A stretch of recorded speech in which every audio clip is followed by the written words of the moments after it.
লাগাইয়া ঠোঁট লাল করিলাম বন্ধু ভাইগো, করিলাম বন্ধু ভাইগো, হইল না। এক সময় টাঙ্গাইলের ভুয়াপুরে বিকেলের আড্ডা, ঈদের প্রস্তুতি কিংবা দুরন্ত কৈশোরের ভালো লাগা, ভালোবাসা সব কিছুতেই যেন ছায়ার মতো ছিল একটি নাম, অডিও ক্যাসেট। আর এই অডিও জগতের প্রাণকেন্দ্র ছিল ভুয়াপুর বাজারের লাকি রেকর্ডিং।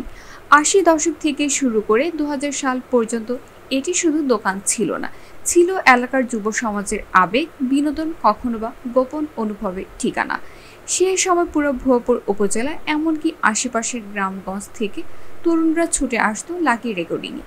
ঈদ, পুজো, বিয়ে কিংবা নতুন সিনেমার গান সবই পাওয়া যেত ছোট্ট বাক্সে এক বন্দি ম্যাগনেটিক ট্যাপে মোড়ানো অডিও ক্যাসেটে।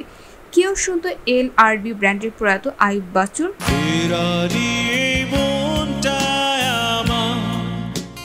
কেউ বা খুঁজতো ডিজিটাল ব্র্যান্ডের গাওয়া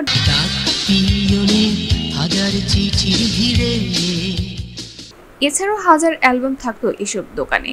শুধু ভুয়াপুর নয়, এই সময় বাংলাদেশ জুড়ে অডিও ক্যাসেট ছিল এক অভিন্ন সঙ্গীত সংস্কৃতি। নতুন অ্যালবাম মুক্তি মানিয়ে রেকর্ডিংয়ের দোকানে ভিড়, ক্যাসেট প্লেয়ারে বাজতে থাকা গান আর মোড়ানো কাগজের গানগুলোর রিলি, এসবের মধ্যে তৈরি হতো সম্পর্ক আর স্মৃতি।